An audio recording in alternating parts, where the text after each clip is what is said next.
lagi.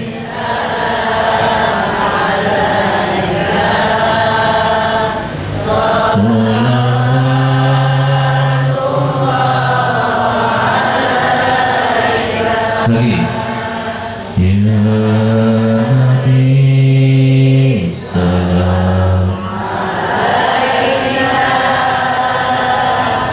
ya Rasul salam alaika, ya Habib salam alaika.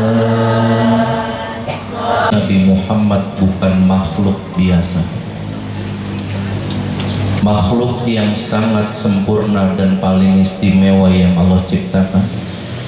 Siang ini kita mau ngomongin tentang makhluk yang sangat istimewa.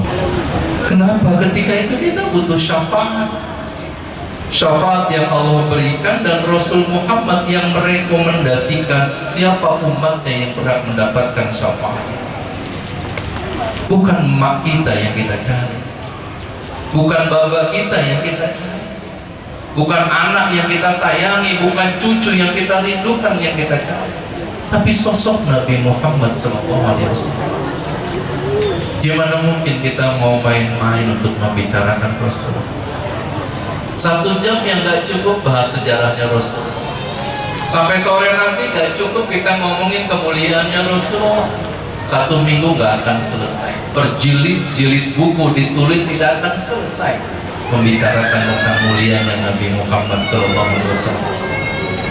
Mari kita jadikan waktu yang ada ini agar menjadi manfaat, menambah rasa cinta dan rindu kita kepada Rasulullah SAW dengan satu amalan apa yang menjadi tema pada saat ini, mengokohkan persatuan umat dan bangsa dengan meneladani akhlak Nabi.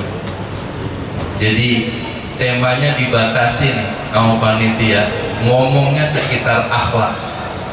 Karena kalau bicara teladan kepada Rasulullah, laqad kana lakum fi Rasulillahi uswatun hasanah, maka uswatun hasanah kepada pribadi Rasul meliputi 3 aspek: akidah, ibadah, dan akhlakul karimah.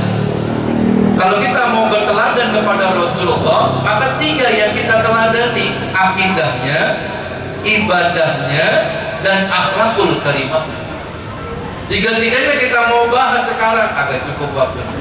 Makanya panitia dibatasi temanya meneladani akhlaknya.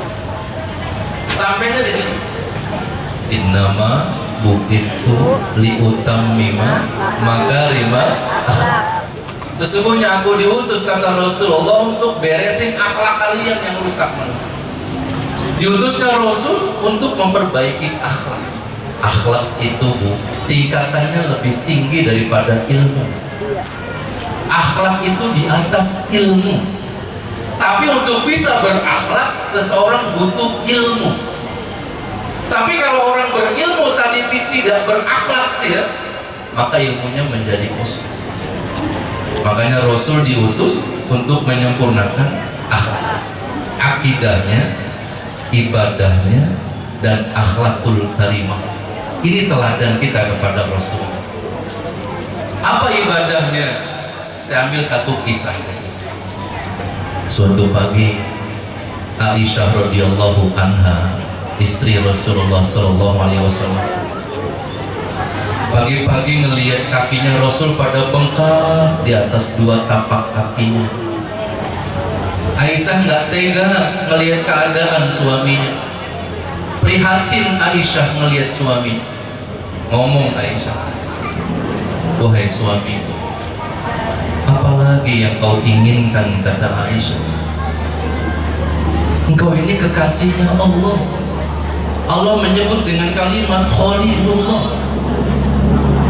Engkau ahli surga nomor 1, kata Aisyah. Surga tidak akan dimasuki para nabi sebelum Nabi Muhammad masuk dulu ke dalam. Engkau maksum. Wa ma yantiqu anil hawa in huwa illa wahyu yuha. Hidupmu dibimbing wahyu melalui Jibril. Kau gak pernah punya dosa maksiat, wahai suamiku. Sudah ahli surga nomor 1, disebut kekasih oleh Allah, dosa maksiatnya nggak ada. Tapi apa yang kau lakukan suamiku, kata Aisyah, siang hari waktumu habis kau gunakan untuk memperjuangkan agama Allah, dan malam hari engkau sedikit sekali tidur, wahai suamiku. Rupanya yang bikin bengkak kakinya Nabi, kata Aisyah, tadi malam Rasul sholat mulai dari 1/2 malam sampai fajar subuh. Rasul cuma dapat 2 rakaat dari sholatnya, kata Aisyah. Tahukah kalian apa yang dibaca Rasul tadi malam? Rakaat pertama setelah Al-Fatihah, Rasul membaca Al-Baqarah, Ali Imran, dan An-Nisa, 5 juz. Rakaat kedua Rasul baca 5 juz lagi, kata Aisyah. Tahukah kalian lama rukunya Rasul tadi malam sama panjangnya dengan bacaan surahnya, kata Aisyah. Lama sujudnya Rasul tadi malam sama panjangnya dengan bacaan surah. Apa yang kau pengen lagi, wahai suamiku, kata Aisyah. Apa jawab Rasul? Ya Humairah, istriku, apa yang sudah kulakukan ini belum cukup sebagai syukurku kepada Allah. Yang sudah kulakukan ini belum cukup sebagai terima kasihku kepada Allah. Inna a'tainakal kautsar fasholli li rabbika. Makanya sholatnya aku laksanakan sedemikian hebat sebagai bentuk terima kasih. Rupanya ini kebiasaan para istrinya Nabi. Karena Hafsah bercerita yang sama, Maimunah menyampaikan kisahnya yang sama. Ketika Aisyah bangun di tengah malam dari tidurnya, kamarnya yang dalam keadaan gelap, rumah Nabi yang didiami Aisyah ukurannya 5 kali 5 meter. Itu rumah Rasul yang didiami Aisyah, yang sekarang menjadi makamnya Rasulullah di Madinah. Dalam keadaan gelap, Aisyah terbangun dari tidurnya di tengah malam, dia raba di sebelahnya. Suaminya udah gak ada. Aisyah raba lagi, lah ada suaminya. Bangkit Aisyah dari pembaringannya, dia ngeraba gitu. Tersentuh kaki Rasulullah yang tercacat dalam keadaan sujud. Oh, suamiku sedang sujud. Maimunah bercerita sama, istri yang lain bercerita sama. Jadi kalau istri Nabi bangun di tengah malam, lakinya udah nggak ada di sebelah. Ibu, ada yang suka kehilangan laki tengah malam nggak? Berarti udah sama sama Aisyah. Alhamdulillah. Udah ngikutin sunnah. Bawa joran katanya, bukan sejadah.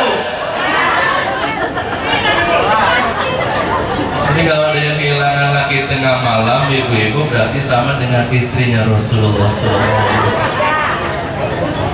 Di mana Rasulnya sedang sujud di sejadah, sedang sholat. Rasul 1/2 malam sudah memulai tahajudnya. Ya ayyuhal muzammil qumil laila illa qalila nisbahu aw inqus minhu qalila aw zid alaihi warattilil qur'ana. Ya ayyuhal muzammil, hai orang-orang yang berselimut. Siapa orang berselimut itu? Ada 2 tafsirnya. Yang pertama, orang yang sedang asik tidur dengan selimutnya. Tafsir yang kedua, orang yang berselimut itu maksudnya selimut hati. Hai yang sedang diselimuti rasa takut, hai yang sedang diselimuti rasa bingung, Hai yang sedang diselimuti kegalauan, yang sedang diselimuti kekhawatiran, yang sedang diselimuti kecemasan, yang sedang diselimuti segala macam masalah, yang sedang diselimuti kekurangan. Qumil laila, kata Allah, bangun, bangun di malam hari hambaku, illa qalila, tapi jangan semalaman suntuk. Ibadah, begadang buat ibadah, Allah gak suka. Ngomong kebaikan ada 4 tahapan tingkatan. Yang pertama tingkatannya adalah khair. Khair itu kebaikan yang ada dalam hati kita. Selamat datang Pak Yai. Fadhal Pak Yai. Anda awal Pak Yai. Nomor 1 ihsan. Nomor 1 adalah khair. Khair itu kebaikan yang ada dalam diri kita. Ibu dari pagi-pagi, dari malam sudah niat, sekarang mau datang pengajian maulid di kelurahan, itu niat yang lagi malam, namanya khair. Begitu ibu datang jalan sampai di kelurahan, ini namanya makruf. Kebaikan yang sudah dilaksanakan, itu namanya makruf. Sehingga kalau ada istilah amar makruf, orang mengajak kepada kebaikan, itu tidak boleh dilakukan kalau kita belum melaksanakan kebaikan itu. Karena makruf kebaikan yang sudah dilaksanakan. Baru yang ketiganya, di atas makruf ada ihsan. Ihsan itu kebaikan yang dilakukan niatnya semata-mata karena Allah. Inilah pribadinya Rasulullah. Apa yang Allah sampaikan, rujukan yang meraih ihsan dituangkan dalam Al-Quran di surah Al-Qasas ayat 77. Wabtaghi fima ataqallahu darul akhirah wa la tansa nasibaka minad dunya wa ahsin kama ahsanallahu ilaik. Passwordnya berbunyi wa ahsin, artinya dan berbuat baiklah kamu kepada orang lain, kama ahsanallahu ilaika, sebagaimana Allah selalu berbuat baik kepadamu. Ini akhlaknya Nabi Muhammad. Pesan kepada kita, perintahnya namanya wa ahsin, sifatnya namanya ihsan. Ihsan itu kebaikan yang kita lakukan dan niat melakukannya semata-mata karena Allah. Lagi malam niat mengaji maulid, itu namanya khair. Begitu datang ke sini, ini namanya makruf. Kalau niat maulidnya karena Allah, itu namanya ihsan. Kebaikan yang terbaik adanya di ihsan. Apa kalimatnya? Wa ahsin, dan berbuat baiklah kamu kepada orang lain sebagaimana Allah selalu berbuat baik kepadamu. Sekarang kita terjemahkan pakai bahasa Sawangan nih Bu Lurah. Wa ahsin, yang penting aku baik kepadamu. Wa ahsin, yang penting aku baik kepada Anda. Wa ahsin, yang penting aku baik kepada kalian. Wa ahsin, yang penting gua baik sama lu, titik. Ini kalau mau berteladan akhlak. Kita ambil contoh. Kejadiannya di Madinah. Nabi sedang jalan, tiba-tiba melewati sebuah rumah milik orang kafir. Begitu Nabi melintas di rumah itu, dari balkon atas rumah tersebut pemiliknya meludahi Rasul. Rasul diludahi. Begitu terkena badannya Rasul, dibersihkan air liurnya, Rasul tengok ke atas, itu orang yang meludahin lagi ngeliatin. Spontan dari lisannya Rasulullah keluar kalimat Alhamdulillahirabbil alamin. Besok Rasul lewat situ lagi Pak, pas di depan rumah itu diludahin lagi Pak. Begitu dia lihat sambil dibersihkan air liur, orangnya yang kemarin ngeludahin Rasul spontan lagi keluar kalimat Alhamdulillahirabbil alamin. Berikutnya Nabi lewat situ lagi Pak, Pas di depan rumah itu Nabi menghentikan langkahnya, diem Nabi. Langganan yang biasa ngeludain datang. Nabi tengok ke atas, nggak ada orang. Udah Nabi lanjut. Selesai sholat, imamin sahabatnya, Nabi tanya, kalian ada yang tahu tidak kemana orang itu? Siapa ya Rasulullah? Itu yang di seberang sana, kata Rasul. Rupanya ada sahabat yang tahu, dia sedang sakit ya Rasul. Dengar kabar orang itu sakit, Rasul bergegas meninggalkan sahabatnya di dalam masjid. Rasul jalan mendatangi rumah orang tersebut. Ketika diketuk, pintunya tidak terkunci. Ketika terbuka, penghuninya lagi keredong selimut dalam keadaan menggigil. Dia meriang, terkena demam yang sangat tinggi sekali. Ketika dia melihat yang datang sosok Muhammad Rasulullah, apa yang dia sampaikan? Muhammad, indah sekali akhlakmu Muhammad, mulia sekali engkau Muhammad, terpuji sekali kau Muhammad. Tiap hari kau ku benci Muhammad, tiap hari kau ku fitnah Muhammad, tiap lewat rumahku aku ludahi kau Muhammad. Kini aku sakit Muhammad, satupun keluargaku belum ada yang menengokku, satupun temanku belum ada yang menjengukku, tapi engkau orang pertama yang menjengukku. Indah sekali akhlakmu Muhammad. Saksikan Muhammad, asyhadu an la ilaha illallah wa asyhadu anna Muhammadar Rasulullah. Masuk Islam. Nabi diludahin, ucap alhamdulillah. Kira-kira Pak RT diludahin orang. Pak RW mana? Pak RW ludahin orang. Bisa kagak kira-kira ngucap alhamdulillah? Bisa? Asa bendok. Ini akhlak ihsan namanya. Satu lagi, masih di Madinah, diserami sebuah warung. Ada seorang ibu tua bermata buta, dia orang Majusi, kerjanya mengemis. Ada orang kafir yang datang kepada ibu itu memprovokasi. Ini pengemis buta dibisikin sama orang kafir, Bu, kalau pengen banyak orang yang ngasih duit kepada ibu, ibu teriak saja, bilang Muhammad Majnun. Muhammad. Dia nyender di warung si ibu nih, tangannya megang kaleng yang lusuh sambil mengemis, mulutnya berteriak sepanjang hari. Woi, hati-hati dengan Muhammad, Muhammad Majnun, Muhammad orang gila, Muhammad penebar fitnah, Muhammad tukang sihir. Terus setiap hari dia fitnah Nabi Muhammad karena provokasinya orang kafir.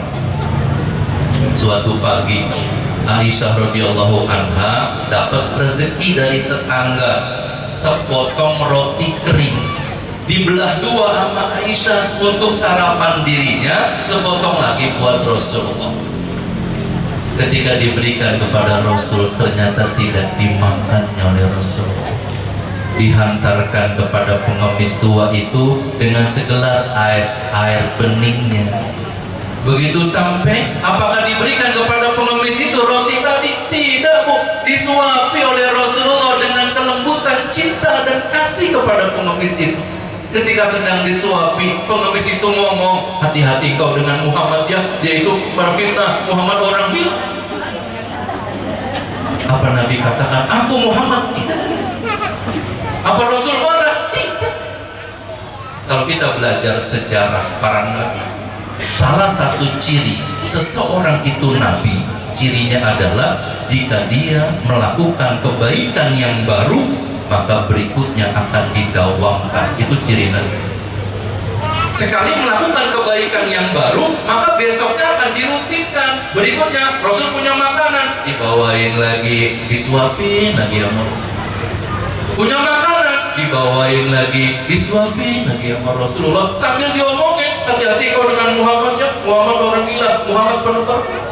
Ketika Rasulullah wafat, 3 hari kemudian Abu Bakar Siddiq datang menemui putrinya yang juga istri Rasulullah, Aisyah radhiyallahu anha. Abu Bakar tanya, apa kebiasaan suamimu di pagi hari seperti ini? Kata Abu Bakar. Aisyah cerita tentang pengemis itu. Kata Abu Bakar, aku mau melanjutkan. Bawalah Abu Bakar rotinya, bawa airnya, disuapin sama Abu Bakar seperti Rasul menyuapi pengemis itu. Tapi dihempaskan tangannya Abu Bakar. Siapa engkau? Engkau bukan orang yang biasa memberi makan kepada aku. Engkau bukan orang yang biasa menyuapiku. Kemana orang itu? Sudah beberapa hari tidak datang menemui. Nangis Abu Bakar. Teringat akan kemuliaannya Rasulullah. Baru Abu Bakar katakan, aku adalah Abu Bakar. Orang yang biasa memberi makan kepadamu kemarin adalah Muhammad Rasulullah. Dia sudah wafat beberapa hari.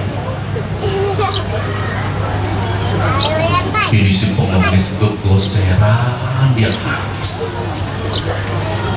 Dia berteriak histeris menyesal atas apa yang sudah dilakukannya. Orang yang setiap hari dia hujat, ternyata orang yang tiap hari memberi makan dan menyuapi dengan kelembutan. Lama dia bisa meredam tangisnya. Ketika sudah redam, dia katakan kepada Abu Bakar, saksikan Abu Bakar, asyhadu an la ilaha illallah wa asyhadu anna Muhammadar Rasulullah. Masuk Islam. Rasul dihina, difitnah, dikata-katain, dijelek-jelekin, malah dianterin makanan, disuapi sama Rasul. Besok kita dihina orang, kita difitnah orang, kita dihujat orang, pagi-pagi bawain nasi uduk, bawain lontong sayur. Mau ngikutin Nabi kan ya? Mau. Kan judul temanya meneladani akhlak Nabi. Jadi kalau ada yang ngata-ngatain kita, ada yang ngomongin kagak enak tentang kita, jangan marah. Wasiatnya Nabi, la taktub, la taktub. Diulang tuh, makan hadisnya. Jangan marah umatku, jangan marah. Berikutnya, jangan membalas. Berikutnya, jangan dendam. Itu wasiatnya. Jangan marah, jangan bales, jangan dendam. Wa ahsin, yang penting aku baik kepadamu. Oh, suatu hari nih ada sikap suami ibu nggak baik sama ibu. Sikapnya suami nggak baik, maka ibu ngomong dengan Al-Qasas 77 ini. Begini kalimatnya, Bang, nggak apa-apa nggak baik kepadaku. Yang Allah suruh dalam surat Al-Qasas 77, yang penting aku baik kepada abang. Kalau abang nggak baik kepadaku, itu nggak penting, Bang. Kalau aku mati, Bang, yang nemenin aku di kuburan bukan abang, tapi kebaikanku kepada abang. Sebaliknya besok ada sikap istri atau ucapan istri nggak baik kepada suaminya, suaminya ngomong pakai ayat ini, nggak apa-apa deh kamu nggak baik kepadaku, yang penting aku baik kepadamu. Kalau aku mati, yang nemenin aku di kuburan bukan kamu, tapi kebaikanku. Itulah istri. Kalau ada tetangga kagak baik, katakan yang sama, nggak apa-apa kamu nggak baik, yang penting aku baik kepadamu. Kalau ada saudara yang nggak baik, katakan yang sama, nggak apa-apa kamu nggak baik kepadaku, itu nggak penting, yang penting aku baik kepadamu. Nah, begini pun dalam kelurahan, di kecamatan, di antara staf yang ada, kalau ada yang nggak baik, katakan yang sama, yang penting aku baik kepadamu. Kalau ini tertanam sama di benak kita, nggak ada orang ribut di rumah tangganya, nggak ada orang berantem dengan tetangga, nggak ada orang ribut di negeri ini. Kalau konsep ihsan ini dibawa dalam hati kita semuanya, wa ahsin, yang penting aku baik kepadamu. Nggak ada orang berantem, laki bini nggak bakal konflik. Satu passwordnya wa ahsin. Inilah sifat ihsan yang ada pada pribadi Rasulullah SAW. Kelihatannya enteng, tapi giliran diterapi gitu. Kata Rasulullah, jangan marah, jangan marah. Kalau kamu marah dalam keadaan berdiri, segera duduk, kata Nabi. Kalau Nabi masih kesel juga, segera berbaring. Itu sunnahnya. Ini terbalik, lagi rebahan dia kesel, dia pernah duduk, lagi duduk dia diri, di depannya ada gelas. Kenapa? Karena ngelawan sunnah. Sunnahnya lagi diri suruh duduk, lagi duduk suruh berbaring. Kalau kamu emosi dalam keadaan berdiri, segera duduk. Ini Pak Sekdam kalau diterapin di sekolahan, nggak ada anak sekolah tawuran.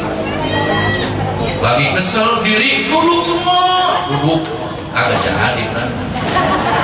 Duduk masih kesel juga, berbaring semua. Nggak jadi ribut. Kalau sunnah nabinya kita hidupkan. Tapi kalau sunnah nabinya kita balik, yang terjadi konflik. Inilah kisah. Wa asin, yang penting aku baik padamu, yang penting gua baik amalmu. Kama ahsanallahu ilaika, sebagaimana Allah selalu berbuat baik kepada kita. Ini kisahnya Rasulullah SAW. Mudah-mudahan kita menjadi umat yang terikat dengan cinta sebagaimana Rasul mengikatnya, ruhama bainahum. Kalimat cinta di antara sahabat dengan ikatan karena Allah dan juga ikatan iman. Mudah-mudahan pertemuan kita siang ini menjadi pertemuan yang diridhoi Allah Subhanahu wa taala. Kiai kita sudah ada, Pak Ustadz Wendro nanti akan melanjutkan melengkapi semuanya tentang pribadi Rasulullah agar menjadi teladan buat kita semuanya. Izin Kiai karena duluan, mudah-mudahan sebelum nanti bubar, terlebih dahulu Allah turunkan ampunan buat kita semuanya, terlebih dahulu Allah turunkan keberkahan buat kita semuanya, Allah turunkan hidayah buat kita semuanya. Subhanakallahumma wa bihamdika, asyhadu an la ilaha illa anta, astaghfiruka wa atubu ilaik. Assalamualaikum warahmatullahi wabarakatuh. Waalaikumsalam warahmatullahi wabarakatuh.